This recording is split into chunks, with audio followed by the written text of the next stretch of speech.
This is Sparta!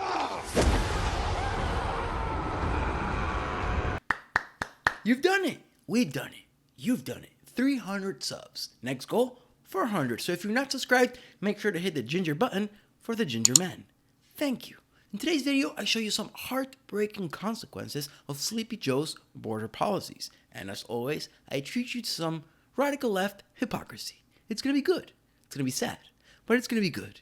Let's get into it.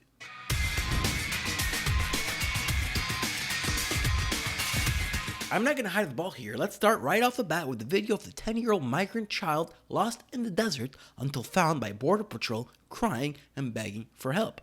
Trigger warning, it's quite sad. Check it out.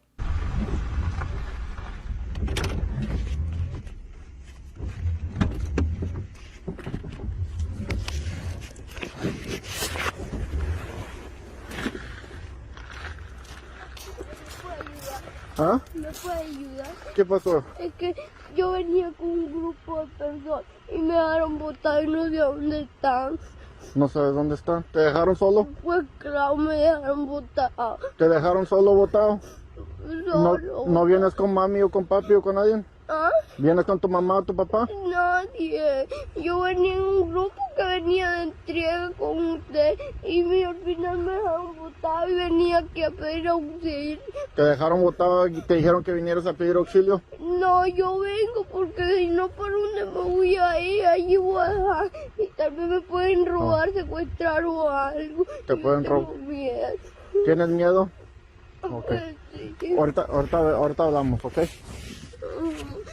Awful, sad, heartbreaking. And this is just one reason why we need strict border policies. Because if we don't, people are encouraged to come. And like in this case, parents think that, hey, they'll send their kids over, they'll be accepted, they'll have a better life, and hey, maybe one day they can get us into the country.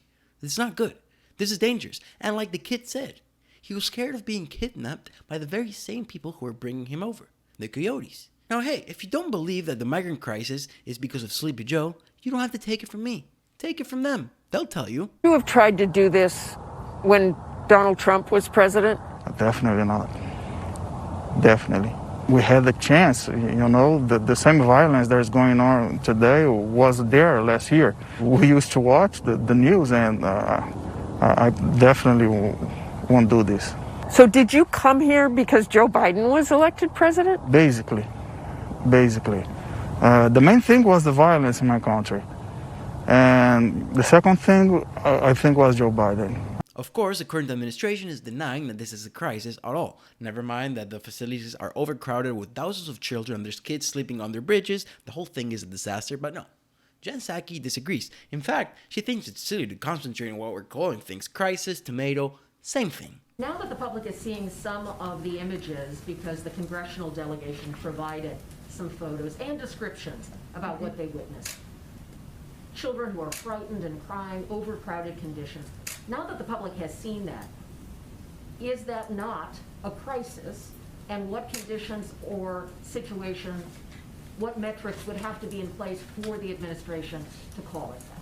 Well, children presenting at our border who are fleeing violence, who are fleeing prosecution, who are fleeing terrible situations is not a crisis. There have been expectations set outside of, unrelated to any vaccine doses or requests for them, that they would be partners in dealing with the crisis on the border.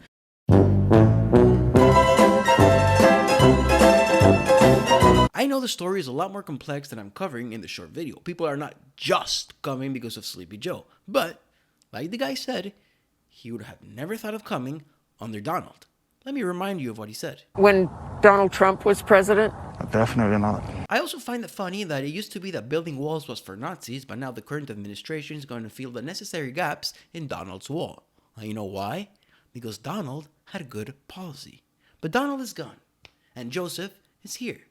But worry not, because Ronald is coming. Now, before we end this, I'd be remiss if I didn't show you the radical left hypocrisy. This time, brought to us courtesy of Alexandra Occasional Cortex. So let me read you these two tweets. First, she tweeted in July of 2019. This administration has established concentration camps concentration camps on the southern border of the United States for immigrants where they are being brutalized with dehumanizing conditions and dying. This is not a hyperbole. This is the conclusion of expert analysis.